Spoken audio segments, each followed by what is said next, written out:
we're both really excited about, and judging by the size of the audience today, there is definitely enthusiasm for the Revolutionary War history in this area, and it's, of course, very pertinent as we approach the 250th anniversary of the United States, when the celebration of I will let you say the word. 2026. And what is it called, the big long word? Semi-quincentennial. That's right. 250 years. So we wanted to delve into the history and also some of the material culture of the Revolutionary War era. And if there's any kids here, you're welcome to come up at the end and take a look at all of these activities we have on the table. Jackie's going to talk about some of them. Some are reproduction, some original.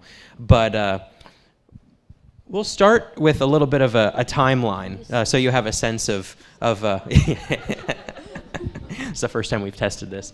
A timeline of our early history in Adams County. You know, a lot of people know Adams County is founded in 1800. That's at the very bottom. But all of these things, we wanted to point out the chronology before that. The first settlers arrived in this area in the 1730s and 40s. There was nothing. It was just a dense woods. They cleared trees, established small settlements, clusters of houses, families, mostly Scotch, Irish, and German.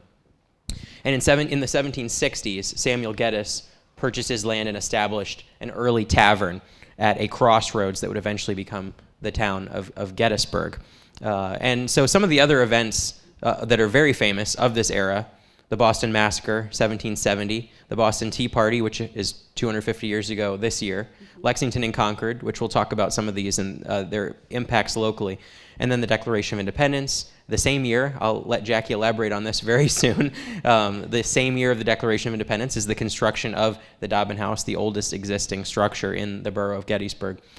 And then we have the gradual emancipation of slavery, which began in Pennsylvania in 1780.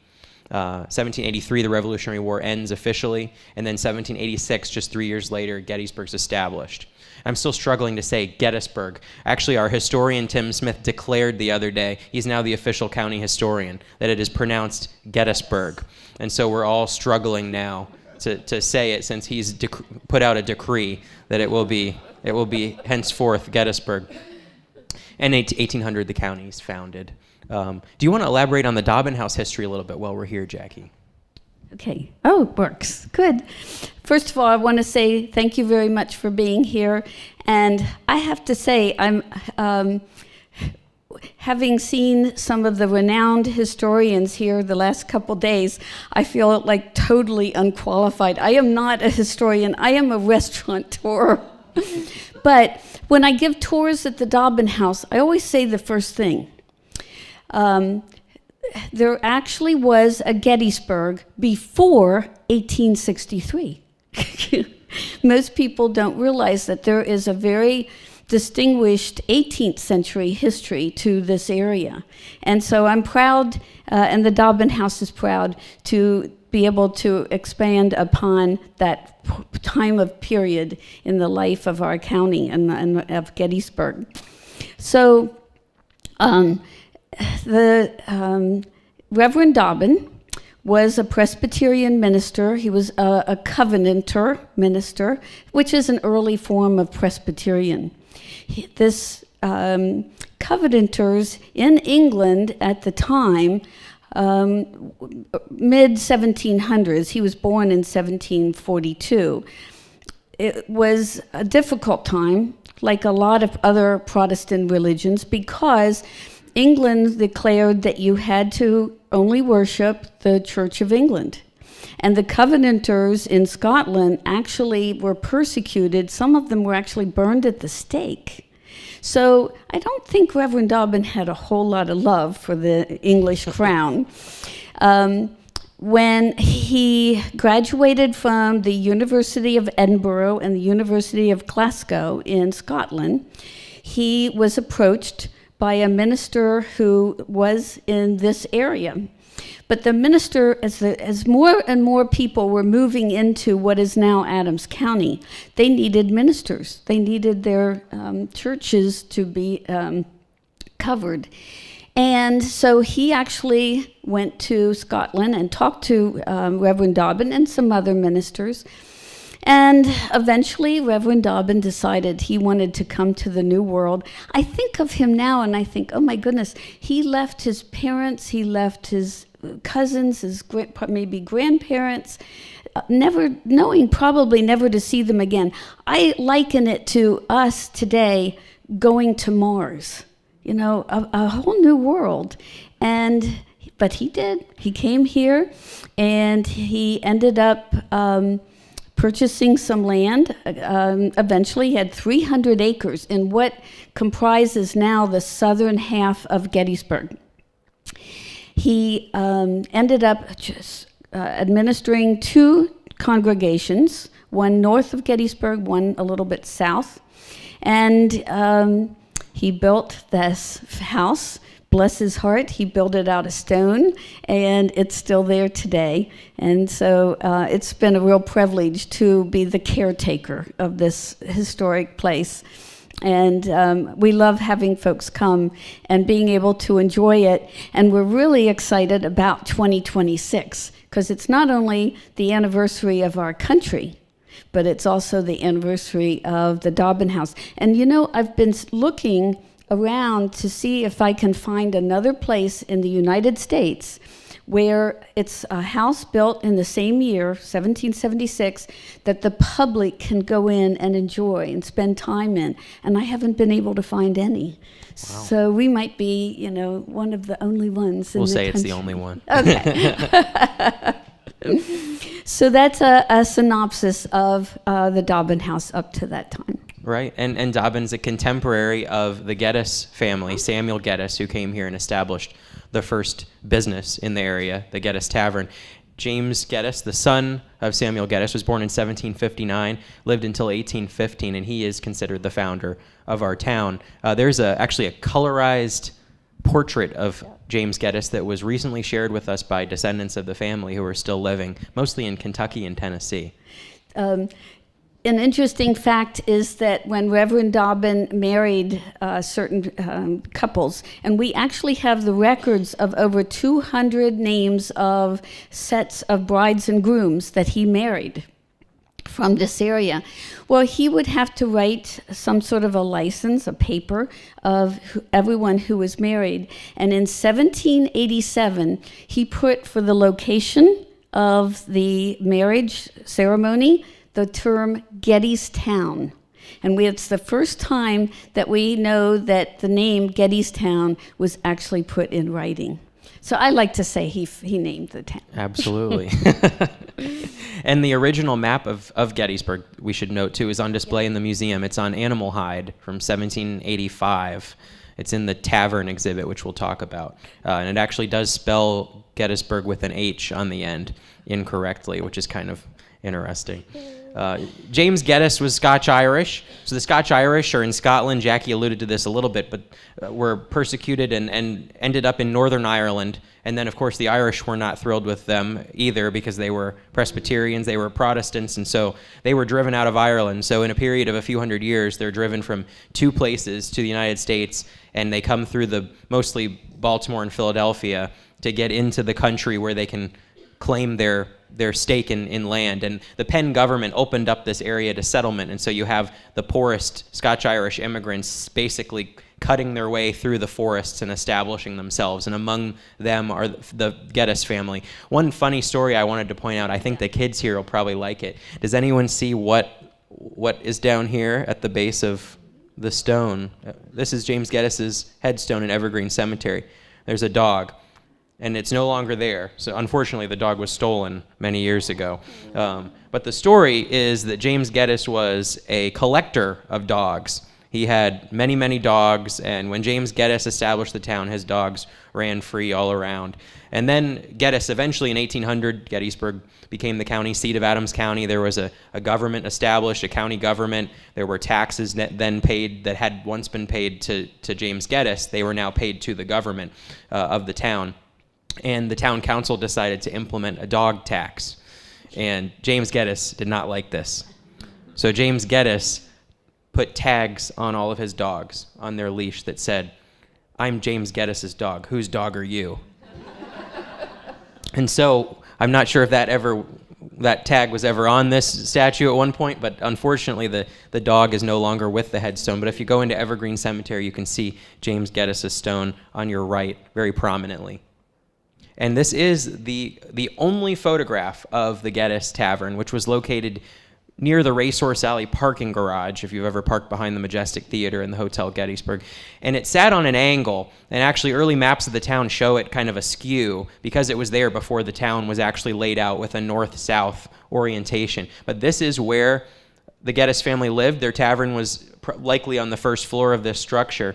And we wanted to replicate this tavern atmosphere in our museum because this is just such an important part of Gettysburg's story. And we don't, unfortunately, have any images of the inside of this building. So we had to turn to some other sources to figure out how we could recreate a colonial tavern atmosphere. And now here's a picture of the Dobbin House with the beautiful stone. What year? You think this is maybe not? The earliest photographs that I have been told are from the 1880s, right, around that time. And that makes sense. You also notice the Dobbin House is also askew in terms of the north-south orientation of the town. So when you see these old houses, sometimes they don't sit the way you'd think they would because they were there before the roads and the streets of the town. And that's true with the Dobbin House. That's a colorized image. It's amazing that now the colorization technology we've been able to use. This is an illustration, early illustration of an American tavern. And one point we try to make in the museum is that taverns were the primary site of all social interaction for the early settlers. They received their mail at the tavern. They received their newspaper and got the news at the tavern. They socialized with their friends. They attended weddings and parties, and even court proceedings were held in taverns before there were official buildings for that. And so we have this illustration of American colonists around the table in a tavern. I think this is a Library of Congress image. And they did a little drinking there, too. Yes, I forgot. That's probably the most important part, especially the Scotch-Irish. They were very fond, hence the name. Well, I've read that in those days, to have access to clean water was difficult. And so a distilled beverage, and especially in this area, so a lot of cider was used. Absolutely. Even children. Jackie, do you want to talk about this image? So this is actually part of the inspiration for our exhibit and the Dobbin House, as I understand. This is actually an advertisement that was in Time magazine in 1976, the bicentennial of America. And I saw this fold-out paged ad, and I said, that's how I want the basement of the Dobbin House to look, because the basement of the Dobbin House was just a crawl space originally where the Dobbin family would have kept their root vegetables, would have been nice and cool, and those would have stayed good all winter long. And it was my mother who went down there, and she said, this would be a great dining room. So then the way I like to describe it, many months later, and also many trips back to the bank later, we had dug out the floor in the basement, and I saw this. I said, that's how I want the Dobbin House Tavern to look. So I designed it after this ad. And then when Andrew said, we're going to have a Getty Tavern replica in the new museum, I said, I've got just the picture for you. So that's right. Yeah. And maybe for those who don't know, I'm sure especially our younger guests today, do you want to talk about the bar and why it's called a bar? We have the picture. Oh, good. Okay, you see the bars on top of there? They were placed on the serving bar to do two things. One, to protect the alcohol that's back of the bar, which was valuable then, just as it is today. And I've heard that maybe when the crowd got a little rowdy, they would close the bars to protect the barkeeper back there. The reason it's bars and it's not a solid piece of wood is because they wanted the heat from the fireplaces to go back behind the bar, and it wouldn't be cold back there for the barkeeper. So at the Dobbin House, we raise these bars every single day, and then at night we close and lock the liquor up, just like they did back in the colonial days. And people would come and say, gee, let's go to that place that has alcohol and we'll get a drink, the place with the bars. And so that's why we call it a bar today, because of those bars. This is the initial rendering for our tavern space in the museum. How many of you have been through the museum so far? Okay, most of you. That's great.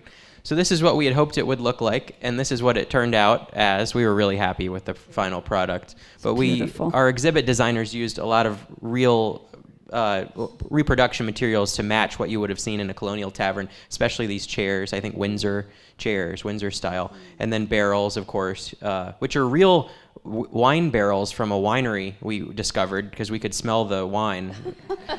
That's Tim Smith's favorite thing. One day he walked in and he walked by and he smelled alcohol and then walked by again, and finally we realized it was coming from our very authentic tavern barrels.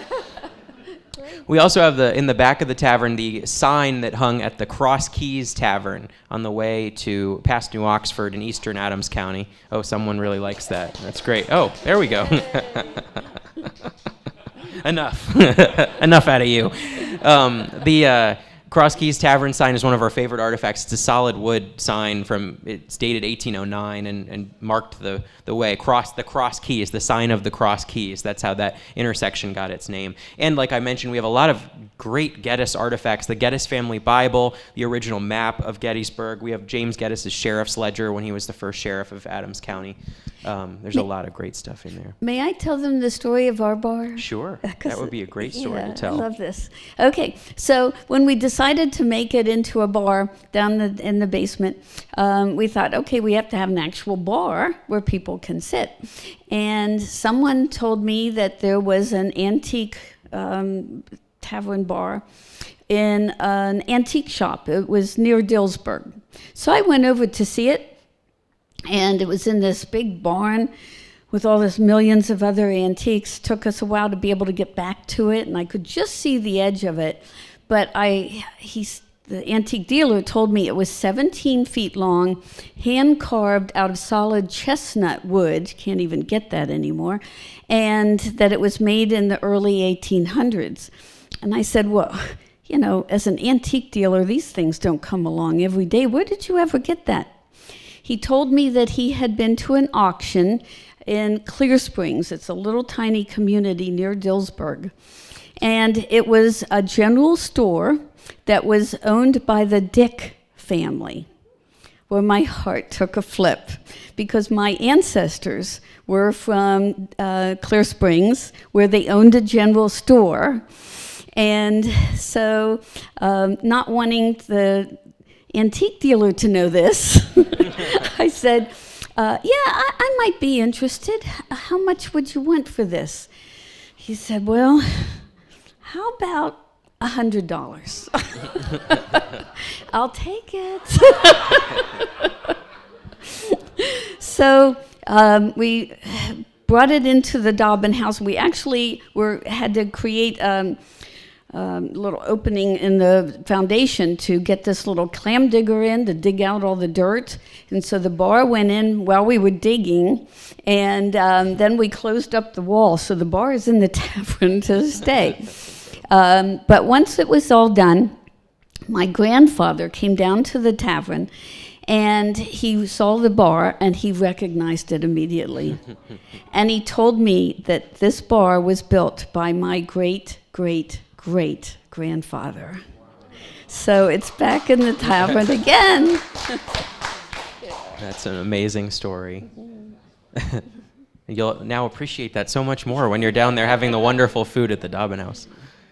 So we're gonna turn to what is in the tavern. You may have been through, and sometimes when there's a group of people, it's hard to pick up on this, but we have some audio that you hear from above, and it's people's voices. And we actually worked very hard on using audio that would be authentic to what you might hear if you were in the tavern during the Revolutionary War.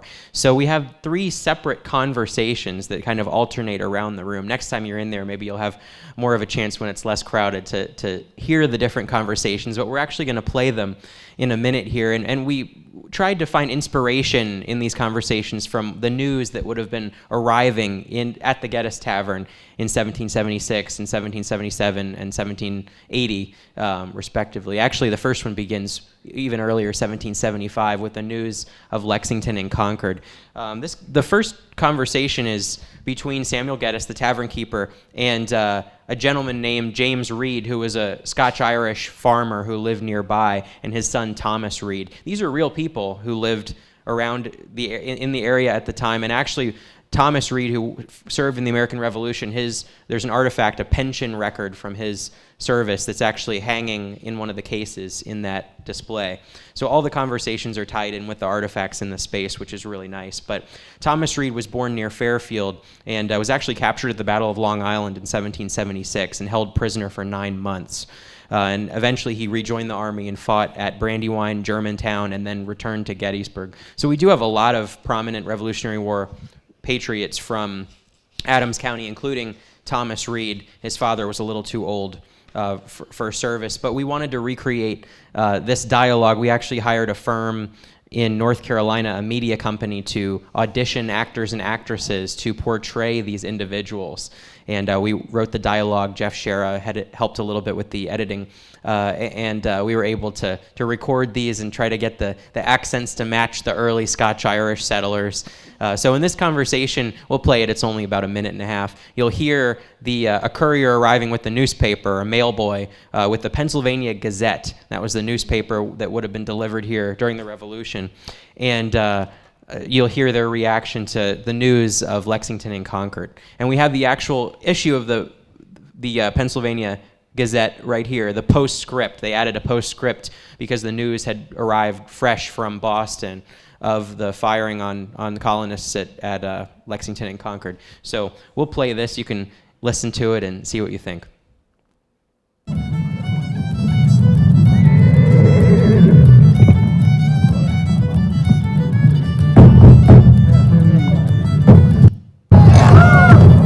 The Gazette, direct from Philadelphia. Get your freshest news, foreign and domestic.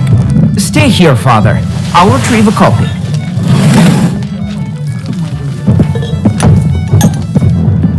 Well, if it isn't the old Scot, Mr. James Reed. How's Maggie? Oh, we're all well, Sam. Thomas and the boys don't let me work much anymore. Hard for an old man to complain. Oh, Mr. Gettys, good day to you, sir. Thomas? Father, there's a postscript in the Gazette. It's news from Boston. Go on, son. 1,000 troops, in a very secret manner, embarked on board a number of boats. They marched to Lexington, where they saw a number of men. They ordered them to disperse and immediately fired on them, killed 8 men on the spot, and then marched to Concord. My heavens, it's war! It was only a matter of time. King George is a bloody tyrant. He'll stop at nothing. They'll need volunteers, militia from across the colonies. You mustn't speak of the army, son. Your mother won't allow it. It's my duty, Father. Our brothers in Massachusetts will soon be calling on us. Won't be long now till this news makes its way through Marsh Creek. We'll have 100 bloody Scotch-Irish lads ready to take on the King's army. Oh, I'll fight till my last breath to be free of tyranny. Think of it, an American government. At what price, son? You know not the horrors of war. But, Father... In '58, I helped defend us from French and Indian war parties. We lost many a brother and sister, some as young as infants, murdered in their homes or carried off to the forest. That's right, James. War is the ugliest of sins. But blood's been spilt in Massachusetts. I can see no other way forward. We must take this fight to the British. Make them pay for Lexington and Concord. I can't stand in your way, son. But good luck with your mother. Let's go home and share the news.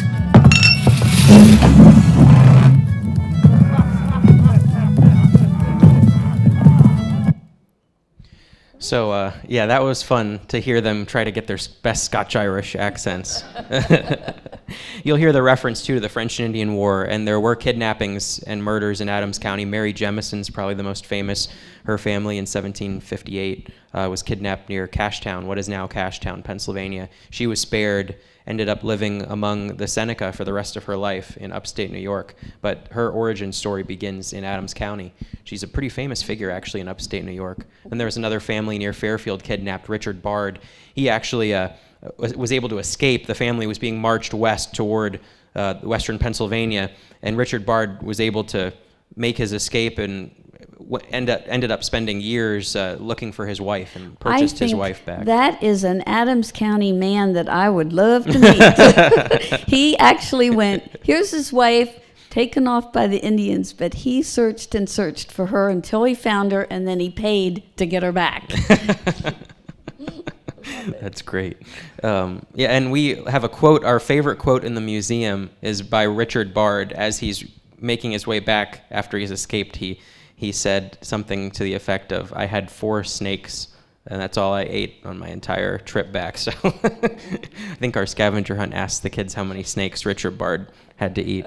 But this is just the first conversation of 3. The second one is kind of inspired by a very famous letter by Abigail Adams to John Adams during his time in the Second Continental Congress in Philadelphia. And the quote that we use that kind of inspired this is from that letter, and I'm sure some of you have heard it. I'll read it. It's one of my favorite quotes. "I desire that you would remember the ladies and be more generous and favorable to them than your ancestors. Do not put such unlimited power into the hands of the husbands. Remember, all men would be tyrants if they could. In particular, if particular care and attention is not paid to the ladies, we are determined to foment a rebellion and will not hold ourselves bound to any laws in which we have no voice or representation." So kind of an incredible letter that I believe is on display in Philadelphia at the Museum of the American Revolution. And that was written March 31st, 1776. So the Declaration of Independence, obviously July 1776, and then it reaches the Gettys Tavern probably within a week or two when the newspapers are printed and delivered. So this is a conversation between Isabella Gettys, who is the wife of Samuel Gettys, their daughter Martha, who's 8 years old, and James Gettys, of course, the founder, who's only a teenager. So James Gettys, it's kind of amazing. He's born in kind of the wake of the French Indian War. He's a teenager during the Revolution and then lives into the first 15 years of Gettysburg's history after it becomes the county seat. So he kind of spans all of these generations. And Martha Gettys lived a long life, got married, and actually her family Bible is in our museum downstairs. So little Martha is actually part of the artifacts. So I'll play this one now. James, would you bring me the jugs from behind the bar? Yes, Mother. I want Mother today. Oh, but you're too small. Hey! Martha, do you know what today is? No. It's 1 week since our good men in Philadelphia signed the Declaration of Independence, the first week of our very own United States. Did any ladies sign the Declaration? Now there's a fine idea. Mother, did they? No, my dear. Well, what will it be like for the ladies in our new, United States. United States? I would hope our brothers in the new government will remember our hard work supporting the revolution. Will ladies get to be soldiers? I'm not sure about that. And help choose our new king? Dear, there will be no more kings. Except for me. Oh, hush, James. You'll never be a king. Our new leaders call themselves representatives, voted for by the people. Will ladies get to vote? Perhaps one day. If not, we'll have our own revolution. Our own revolution? Yes, Martha. Now, go on, fetch the pail. We have more work to do. So that was a fun one too, and it was nice. The actress who played Martha was really adorable, and she did a great job. So we were happy that one came together. Also inspired by real historical events. Of course, they wouldn't have had access to this letter at the time, but I'm sure there were many people with the same feeling as Abigail Adams at that time.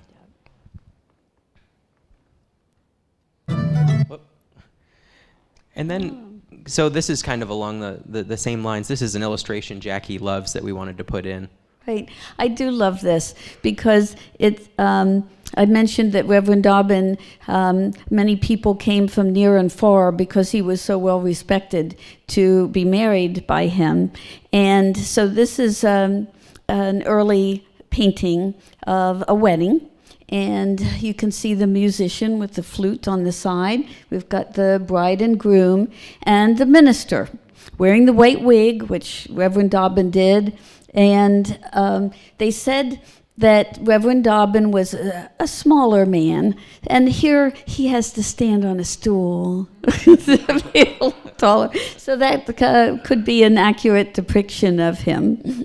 And there's no image of, or any kind of illustration that you've found to date, right, of Alexander Dobbin? I did write to the Smithsonian and ask if they had anything on Dobbin, and they said no.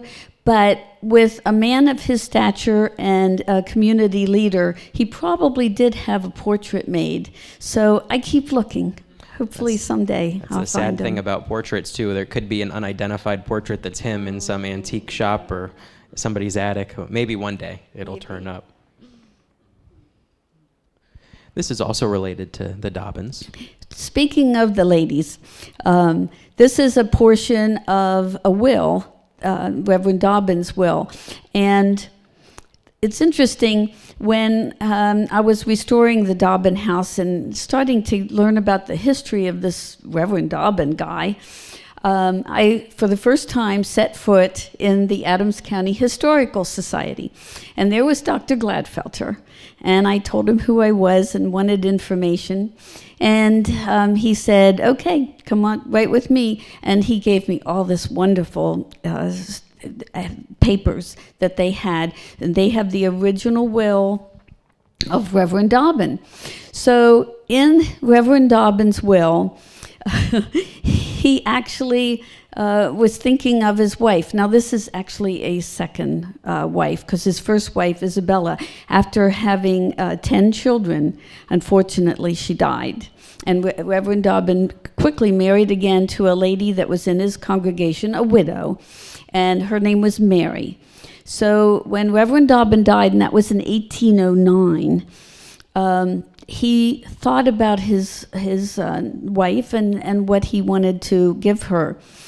In the colonial days, when you got married, all of your belongings, if you brought a book or a piece of furniture or a brooch, some jewelry into your marriage, legally it was not yours anymore. It belonged to your husband. He could do with it, sell it, or do whatever he wanted. So in this will, Reverend Dobbin, the sweetheart that he is, he gives his wife back the things that she brought with her. So if you read this, he says he gives her a bedstead and curtains, which she shall choose, because all beds had the bed curtains back then. A clock, which she brought with her, and also the dining table, chest of drawers, and books. He, bless his heart, he gave her, so she now... And I mentioned here, we're going to talk about slavery a little bit, but it says the remaining part of my Negro servant, Let. Let was a female servant in the Dobbin household. I'm still trying to research exactly whether she was a slave or whether she was an indentured servant.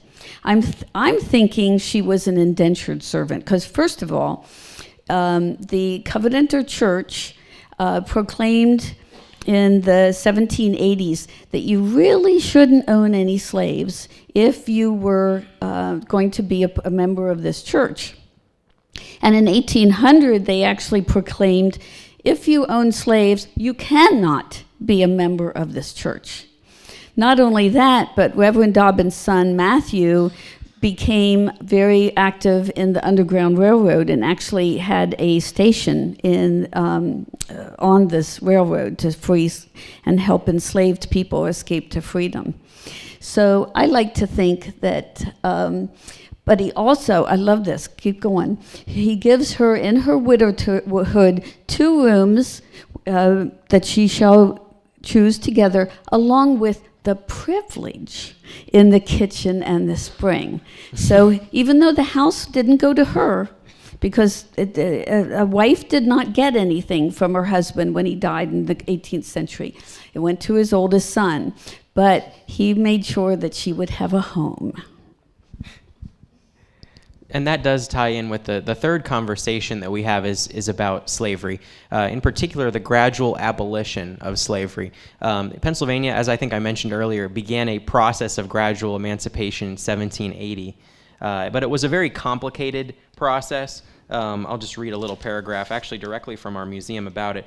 The 1780 Act laid out a long and complicated path to freedom. It prohibited the importation of slaves into the Commonwealth of Pennsylvania, but those already enslaved would remain so until their death. And then children born to slaves could be only held as slaves until the age of 28.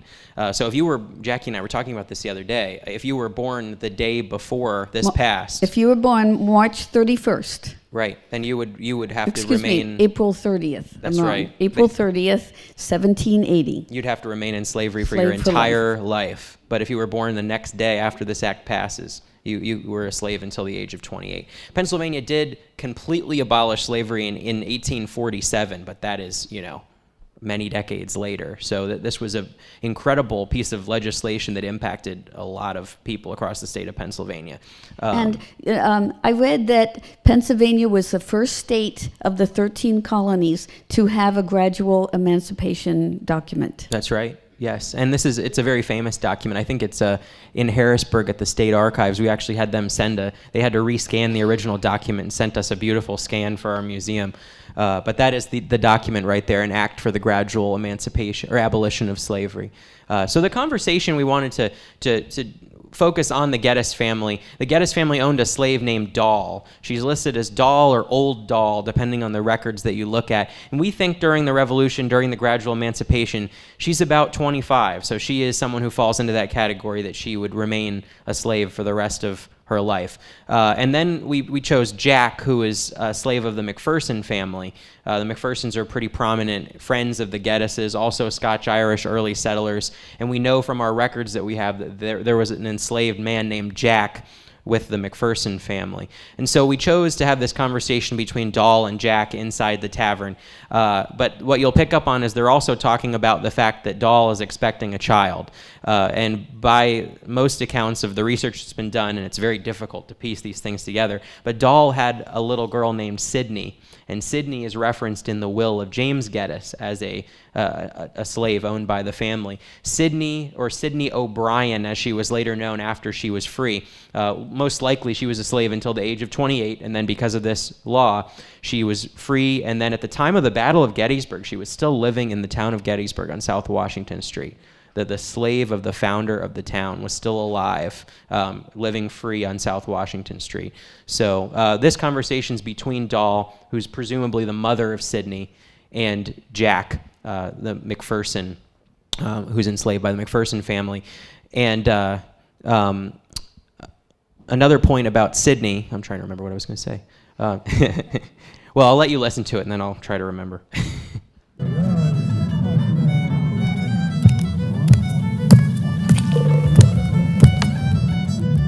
Jack, is that you?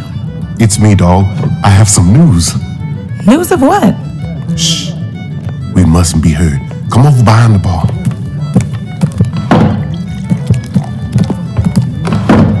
Go on. Last night, while I was fixing supper for Master McPherson, I heard something I wasn't supposed to. Be careful with your words, Jack. You'll get us both in danger. It's all right. Well, heard talk of abolition. Right here in Pennsylvania. News from Philadelphia, from the government. I heard there's a new law, something called gradual abolition. And what does that mean for us? Look, Doll, I know you're expecting a child. You won't be able to hide from Master Gettys much longer. Please, Jack, be quiet. Well, if I heard Master McPherson correct, this child will be free. Not straight out, but at a certain age. Free? My child? Yes, Doll, free. Now, when are you expecting? 5 or 6 months, I suppose. I have a feeling it's a girl. Oh? Yes. I'll name her Sydney. And one day she'll be free. She will, Doll. I hope we live to see that day. But Jack, they mustn't know you understand this talk of freedom. I'll watch out for myself. and you do the same. Yes, Jack. Did you hear about the runaway? Passed through from Baltimore Saturday last. Another? Oh, poor soul. Where will he go off to? I hear the Quaker Friends up north show great mercy to our brothers and sisters. I've heard the same, but what about us? No Scot or Irishman will think of freedom. He'll keep his slaves till the day he dies. Not if your law says he can't. The law means nothing if Washington doesn't win this war. He will, Jack. And my child will be free. So another point about this conversation I meant to mention before it started was that there is a lot of suspicion, and I'd love to eventually prove this true or untrue, that Sidney is actually related by blood to the Gettys family. And that has been said for many, many years. The family, actually there's descendants of Sidney and Doll living in the community today, and they are very sure that that's what they were told. It's been passed down through oral tradition. So, of course, we know nothing about the circumstances surrounding that, which Gettys might have been the father of which child, but perhaps through the modern technology at some point that could be determined for sure whether or not that there is a biological tie. But nonetheless, there's an excellent article about Sidney in one of our journals, Adams County History, that you can get in the gift shop by Woody Christ, a historian who was involved with the Historical Society for many years. But again, it's very hard with these conversations because we have no idea what they were talking about. But we tried to do something educational, and we tried to get the feeling of what you may have heard if you were listening in on people's conversations during the Revolutionary War in the tavern, and it was a lot of fun to put these together and audition the parts and have James Gettys and Samuel Gettys come to life. So the last part of the presentation, we wanted to invite kids to come up if they'd like, if anyone would like to, or you could also come up after the program. But Jackie, would you like to tell us we have some colonial implements here, and some of them you may know what they are, some are going to be, I think, very surprising. But I do want to mention one thing. I actually stopped on my way to the Historical Society this morning. If you have been to the parking garage, which is in Racehorse Alley, which is where the Gettys Tavern used to be, there is a plaque on a big stone there. And I couldn't remember exactly what it said, so I stopped this morning and read it again. And it's one of the important things that happened in our county. Well, it wasn't a county yet, but just in our area, before and during the American Revolution. After the Battle of Concord and Lexington, and the word got through the Getty Tavern to the people here that the blood had been spilt, and they, like the little conversation that we just heard, the people were up in arms and said, we have got to fight this King of England and break away. So Adams County men got together from around the area, and they actually met at the Gettys Tavern in June 1775. Lexington and Concord was in April. By June, they got together and they marched all the way to Massachusetts, to Boston, to fight with George Washington. So those are our ancestors who felt strongly enough from Adams County to join the fight. I think that's a compliment to us. It is, and we are going to be doing a lot of events related to the 250th, so you'll have to stay tuned for that. Yes. Looking forward to that so much. So yeah, I have a couple things here, and what should I start with? Okay, let's start with this. This is actually an original 18th century little chest. I can open it up and try to show it to you here. See it? And in the colonial days, you would have called this a trunk. Today, we would just call it a chest or something. But the reason that they called it a trunk is because it's the trunk of a tree. See that? And today, if you have a great big suitcase, you call that a trunk. Well, that's where the name comes from a trunk of a tree. Oh, this is good. This is a little piece of birch branch. This is what I would use to brush my teeth. in the colonial days, or floss, I guess, whatever.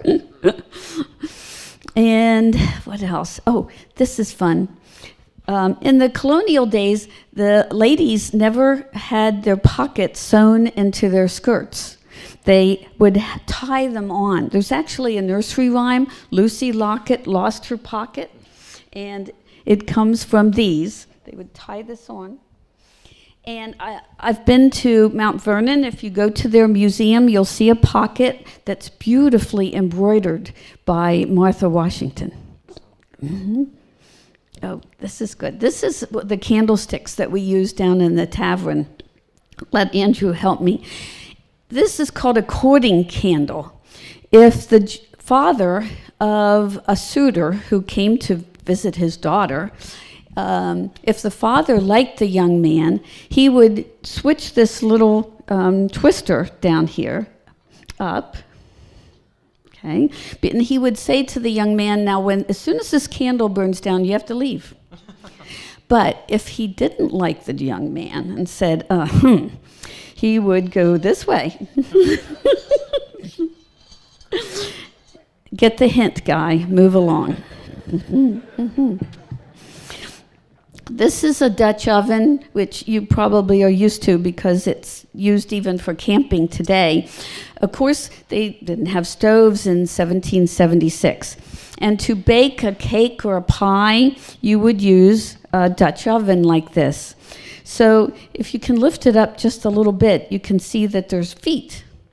Today, if you have an oven and you want to bake something, the oven automatically turns on heat from the bottom and the top at the same time. So you would have put hot coals underneath these legs, so you had heat on the bottom, and then the top, the lid, has a big lip on it, and you would put hot coals on the top. I have made cookies, cakes, pies, all different kinds of things in this Dutch oven on the Dobbin House fireplace, and it works beautifully. It really does. And this is kind of fun. I don't know if I can, maybe you can set it down here. Okay. This one, those kids in the back, now you know what this is because I showed it to you already. But here, I'll set this up. This is a colonial mousetrap. And so the way it works, it's actually 3 traps here. This would be a very heavy piece of wood, like a piece of oak or walnut.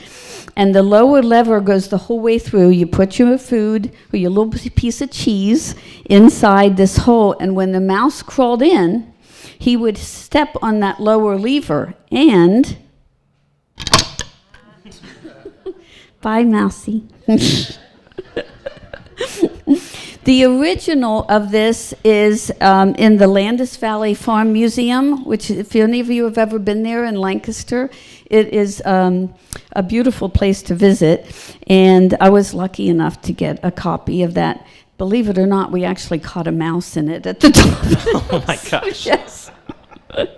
Oh, this is cool. This is a toaster.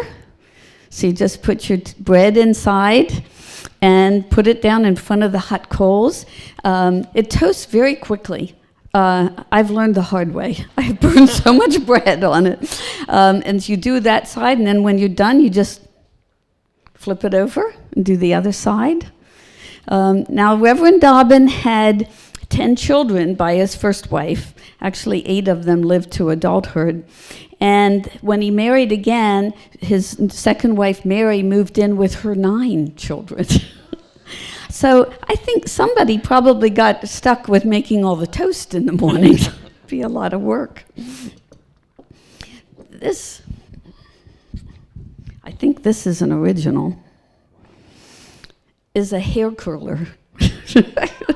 So you stick this into the hot coals, get it hopefully not too hot, and then you would just wrap your hair and curl it up. But also, it was also used by men. Men used to have a frilly neck piece. You see that in a lot of the pictures of Jefferson and George Washington, Thomas and John Adams. And they would use this to kind of curl that fabric and make it nice and pretty.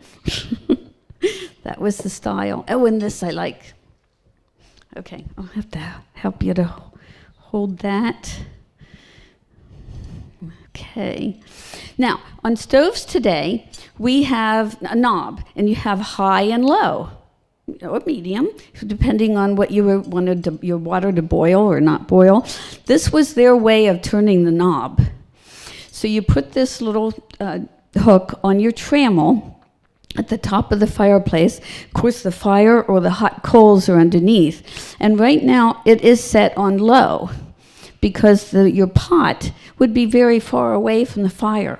But if you wanted it on high, you would just lower that. Now the pot's lower, and your water would boil.